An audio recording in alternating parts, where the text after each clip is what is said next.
नमस्कार, मैं चंद्रशेखर जोशी देवभूमि टुडे में आपका स्वागत है। Champawat border district, Champawat model, लेकिन चंपावत की प्रशासनिक व्यवस्था के हाल क्या है, इसको समझने के लिए ये बताना काफ़ी है कि इस वक्त जिला मुख्यालय चंपावत में कोई भी एसडीएम नहीं है, कोई भी तहसीलदार नहीं और कोई भी नायब तहसीलदार नहीं है।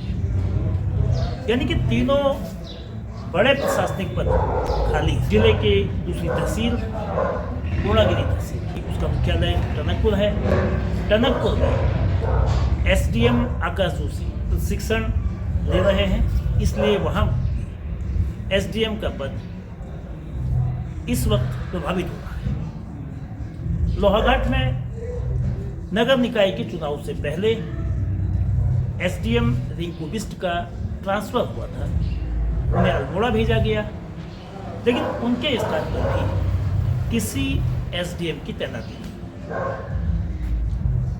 जिले में आज की तारीख में 4 तहसीलें जिनमें एसडीएम के प्रतिनिधित्व हैं, उनमें से सिर्फ एक स्थान पर यानी कि पार्टी में एसडीएम नितेश डांगर तैनात है और पार्टी के एसडीएम को लोहाघाट का दायित्व दिया गया है। चंपावत जिले में 5 तहसीलें हैं, लेकिन बाराकोट की तहसील में एसडीएम का पद सृजित नहीं है। ये पदों का जो टोटा है, अधिकारियों की जो कमी है, इस मॉडल डिस्ट्रिक्ट की प्रशासनिक व्यवस्था की एक बानगी है। लेकिन इस वक्त बात प्रशासनिक अधिकारियों की कमी की नहीं होगी, प्रशासनिक अधिकारियों के न होने से प्रशासन के कामकाज और लोगों की तकलीफ पर नहीं। बात होगी जिले की सर्वोच्च इलेक्टेड बॉडी वाली संस्था जिला पंचायत की हम इस वक्त बात कर रहे हैं। जिला पंचायत में अपर मुख्य अधिकारी वो हैं, लेकिन उन्हें इस पद के कार्य से विमुख किया गया है। वो चंपावत जिला पंचायत के अपर मुख्य अधिकारी तो रहेंगे, लेकिन अपने इन दायित्वों को नहीं कर सकेंगे। शासन ने 18 फरवरी को ये आदेश जारी किया है और अपर मुख्य अधिकारी की जिम्मेदारी मुख्य अधिकारी यानी जिला पंचायत के जो मुख्य अधिकारी होते हैं वो मुख्य विकास अधिकारी होते हैं। तो सीडीओ संजय कुमार सिंह जिला पंचायत के अपर मुख्य अधिकारी भी काम चलाऊ तौर पर रहेंगे। ये जो कागज है, ये कार्यालय आदेश है, पंचायती राज सचिव चंद्रेश कुमार के हस्ताक्षरों से ये आदेश जारी किया गया है 18 फरवरी को, और इसमें साफ लिखा गया है कि जनहित कार्यहित में मुख्य विकास अधिकारी चंपावत को नितांत अस्थायी काम चलाऊ व्यवस्था के तहत द्वैत यानी कि ड्वेल, अतिरिक्त यानी कि एडिशनल कार्यभार के रूप में अपर मुख्य अधिकारी जिला चंपावत का प्रभार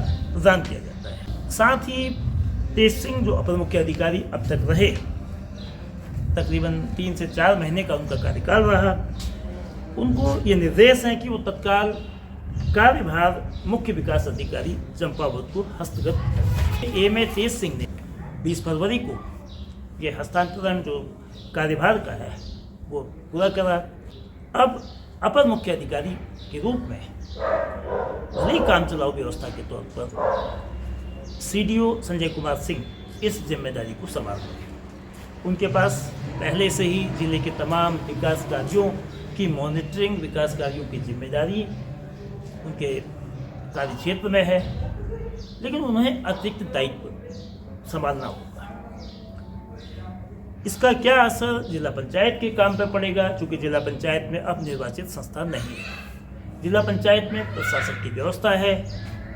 2019 तक प्रशासक की जिम्मेदारी डिस्ट्रिक्ट मजिस्ट्रेट को दी जाती थी। पहली बार प्रदेश की सभी 12 जिला पंचायतों में, क्योंकि हरिद्वार जिला पंचायत के चुनाव उत्तराखंड के साथ नहीं होते हैं, इसलिए हरिद्वार को छोड़ के शेष 12 जिलों के जिला पंचायत अध्यक्ष जो निवर्तमान हो चुके थे, उनको ही प्रशासक के रूप में दायित्व दिया गया। चंपावत में ये जिम्मेदारी निवर्तमान जिला पंचायत का अध्यक्ष, अब मौजूदा जिला पंचायत प्रशासक हैं ज्योति राय के जिम्मे ये दायित्व है।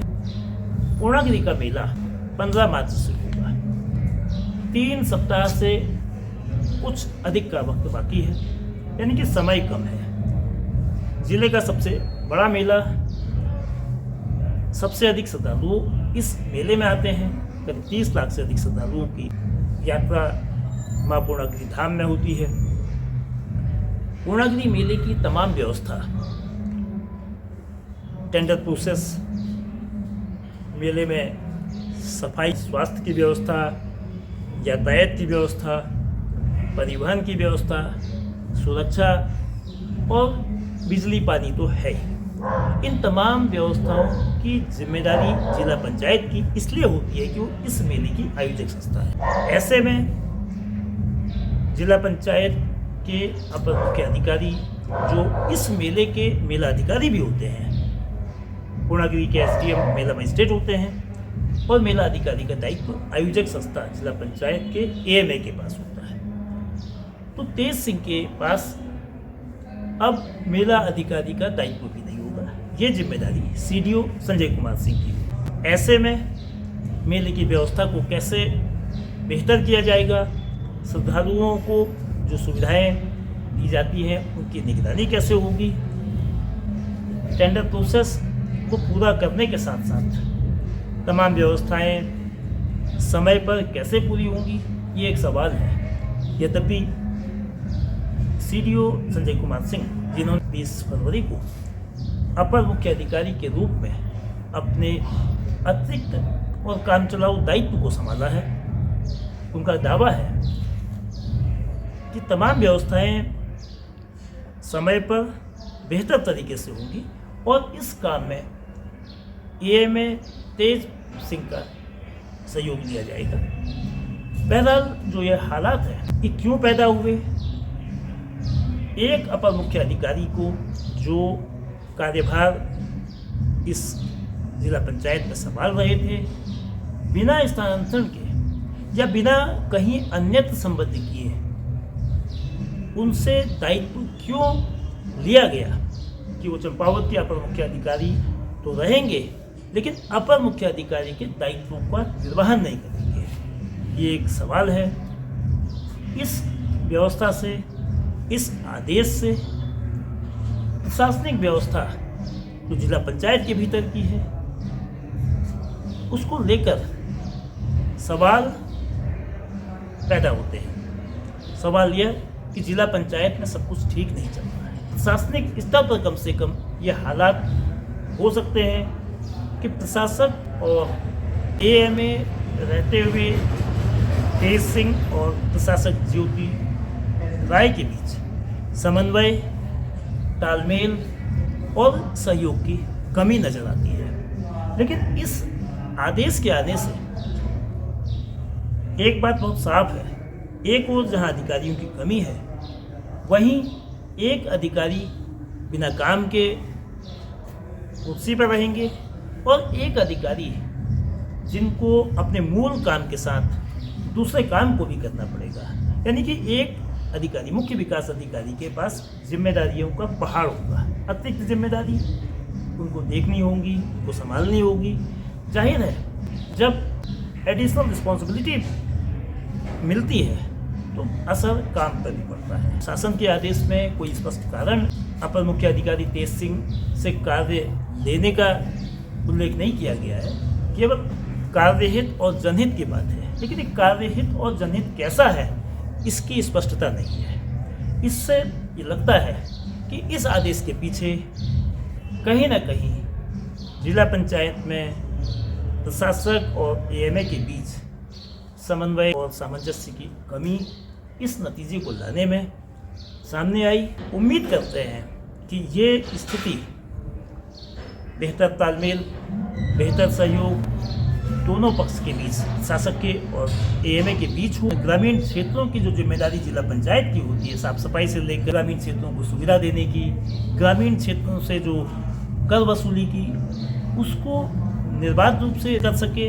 इसके लिए व्यवस्था अपनानी होगी। जो विकास कार्य, जो निर्माण कार्य जिला पंचायत के चल रहे हैं, उसमें कोई असर न पड़े। निगरानी जिला पंचायत के मौजूदा अपर मुख्य अधिकारी जो CDO है, उनको भी देखना होगा। लेकिन इन हालातों को जितना जल्दी बेहतर किया जा सके वो जिला पंचायत की प्रशासनिक व्यवस्था के लिए बेहतर होगा।